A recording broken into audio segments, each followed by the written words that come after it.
Olá, olá, terceiros anos, tudo bem com vocês?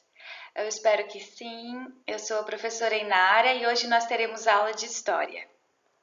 Na aula de hoje nós veremos sobre a preservação das primeiras formações urbanas. Mas o que isso quer dizer?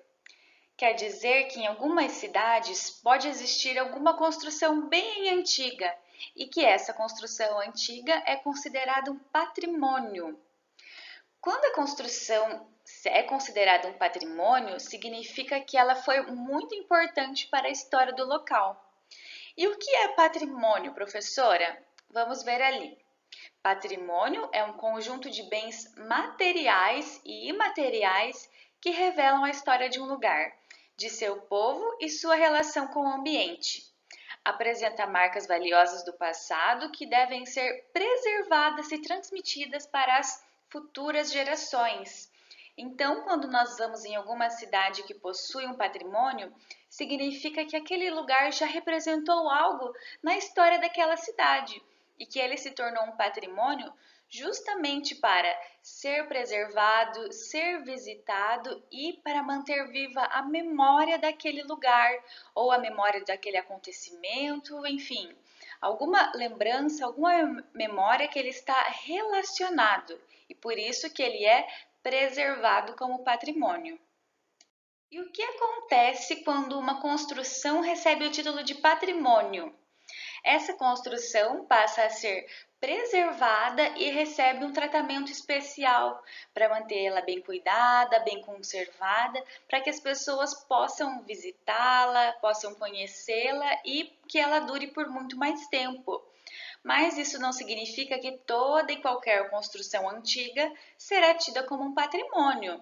Ela precisa ter uma história interessante para a cidade, precisa ter algo que agregue na população de modo geral, algo que vá acrescentar na história de vida daqueles moradores, dos moradores das gerações futuras, não simplesmente ser algo que é antigo e, portanto, já se torna um patrimônio. Ela tem que ter algum motivo para se tornar um patrimônio, para receber verba pública e ser preservada. E como eu comentei anteriormente, nós temos patrimônios materiais e imateriais, mas nós também temos os patrimônios naturais, que eu vou explicar daqui a pouquinho o que são. Para começar, vamos pensar nos patrimônios materiais que o Brasil possui, que são museus, igrejas, algumas casas antigas de pessoas que tiveram cargos políticos. E agora eu trouxe alguns exemplos para vocês conhecerem. O primeiro é a Igreja do Santuário do Bom Jesus de Matosinhos. Fica lá em Congonhas do Campo, em Minas Gerais. E é uma igreja antiga, ela possui uma escadaria muito bonita, o interior dela é todo feito com pinturas de um pintor famoso chamado Aleijadinhos, e ela recebe visitações, ela é tida como patrimônio, então existe todo um cuidado com ela para que ela se mantenha com uma boa estrutura, se mantenha com uma boa visitação de pessoas também. Aqui é um outro exemplo, que é o Centro Histórico de Diamantina. Também fica em Minas Gerais e o Centro Histórico é chamado assim porque antes, há cerca de 200, 300 anos atrás, ele era muito visitado por pessoas, era o centro naquele momento em que foi construído. E agora o centro da cidade, onde possui mais prédios novos, onde está mais modernizado, é outro, e esse é o centro histórico, que as pessoas vão para realmente ter esse contato com a história, ter o contato com a arquitetura mais antiga, uma arquitetura colonial. Vocês podem perceber que até não existe asfalto na rua, ela é toda feita de pedregulho. As construções são todas antigas, elas têm um formato antigo. É tudo muito diferente do que nós vemos atualmente. Aqui nós temos o Centro Histórico de Ouro Preto. Ele também fica lá em Minas Gerais e se vocês fizerem uma pesquisa lá fora, vocês vão perceber que existem muitos lugares que são patrimônios materiais e estão lá em Minas. porque Minas cresceu muito num período colonial do Brasil em que as pessoas procuravam pelo ouro. Então, tanto aquele centro histórico de Diamantina quanto o centro histórico de Ouro Preto estão em Minas Gerais e são muito visitados pelas pessoas. Esse de Ouro Preto, olha só como ele é bonito. A maioria das casas são branquinhas, com essas janelas azuis. Nós temos a igreja ali ao centro que se destaca, mas ele todo assim é muito uniforme, muito bonito. E é o centro histórico muito visitado também lá em Minas Gerais, da cidade de Ouro Preto. E se em Minas nós temos tantos centros históricos assim, por causa da busca pelo ouro no período colonial, aqui eu trouxe para vocês um exemplo de Olinda, do Centro Histórico de Olinda, que também é um patrimônio material do Brasil e é muito charmosa, é muito visitada, porque ela fica próximas de outras cidades. Tem o Recife, que é ali pertinho, e aqui tem umas igrejas muito bonitas, tem aproximadamente 20 igrejas nesse centro histórico. Também tem umas casinhas coloridas com essa arquitetura toda colonial que chama muita atenção e é muito bonita de se ver. E nós entendemos então que os patrimônios históricos materiais são todas essas construções, esses pequenos espaços urbanos que são considerados patrimônios materiais, porque as pessoas podem ver, podem tocar, podem ir conhecer. Mas e os patrimônios históricos imateriais? O que são eles? Os imateriais são as comidas típicas, os costumes, as práticas religiosas, as festas, os cantos, a linguagem e outras manifestações artísticas. Ou seja, imaterial são todas aquelas coisas que nós não podemos tocar. Por exemplo, uma comida típica nós podemos tocar, mas para se fazer essa comida típica, você precisa ter contato com o conhecimento daquele povo, com a história daquela comida, o porquê ela é preparada, como ela é preparada daquele jeito, o tempero, o tempo que demora.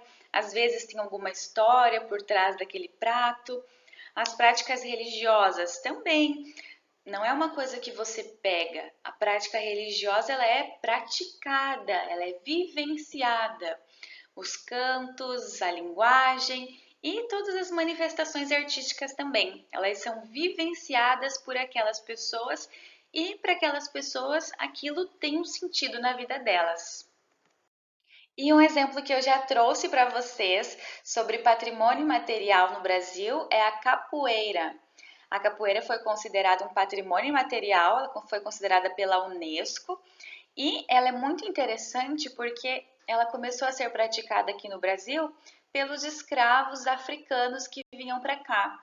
E ela é uma mistura de luta, mas ela também tem uma dança. Você precisa ter um gingado para lutar capoeira e também tem a música, porque fica tocando a música ao fundo com berimbau. As pessoas que estão assistindo a dança ficam acompanhando ou cantando ou batendo palma e é muito bonito de se ver, precisa ter muita força, muita habilidade, é bem interessante.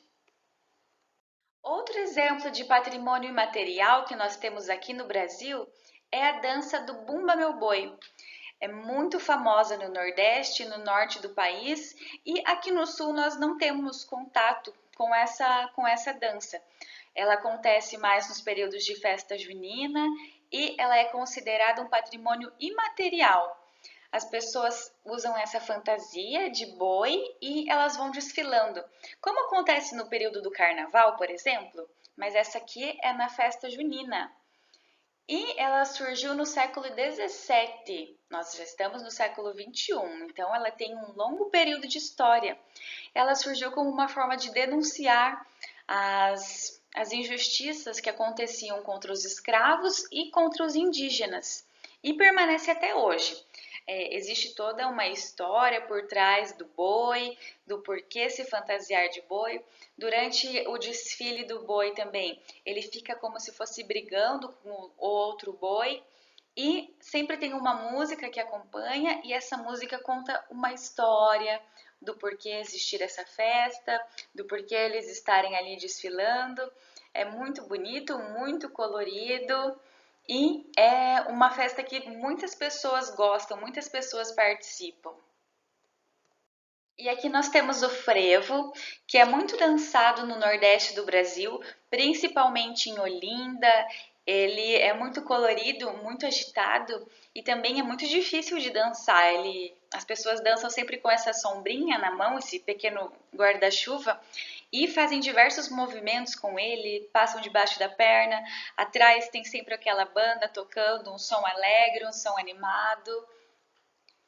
E as famílias vão, é uma coisa muito agradável, é uma festa muito feliz, muito agitada, acontece no carnaval bastante e para eles faz parte da rotina, faz parte da cultura imaterial. E como eu comentei com vocês, o patrimônio imaterial pode ser um saber, pode ser algo que você tem um conhecimento e que é passado de geração em geração. Um exemplo disso é o ofício das paneleiras lá da cidade de Goiabeira, no Espírito Santo.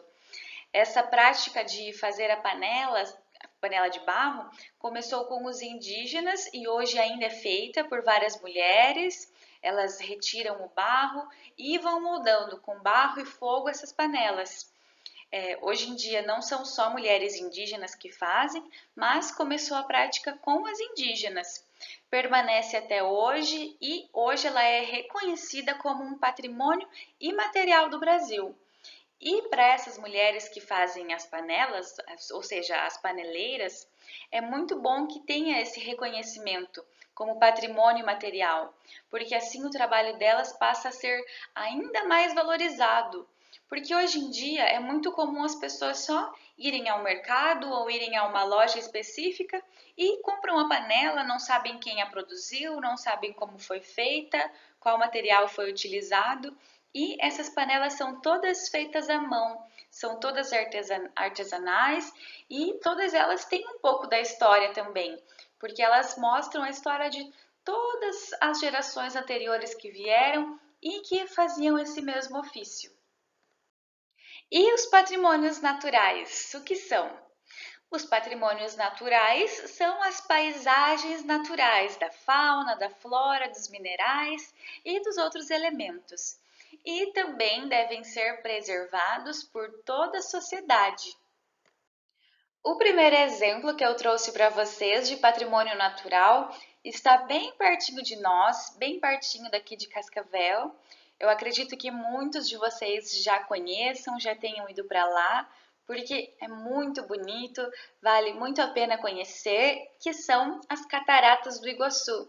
Elas ficam ali em Foz do Iguaçu e uma parte também está na Argentina e ela é considerada um patrimônio natural do Brasil.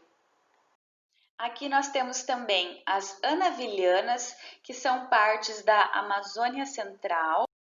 Aqui temos o exemplo de Fernando de Noronha, que também é considerado um patrimônio natural do Brasil, principalmente porque tem uma diversidade de animais muito grande nessa ilha. Aqui nós temos a Mata Atlântica, e a Mata Atlântica, uma parte dela está aqui no Paraná. Inclusive, fica ali próximo da região de Curitiba, de Antonina, Morretes.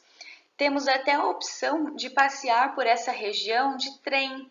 É bem bacana o passeio, é um passeio curto, vai de Curitiba até Morretes e esse trem vai passando no meio da Mata Atlântica. É muito bonito e vale a pena conhecer para quem gosta da natureza, para quem gosta do meio ambiente.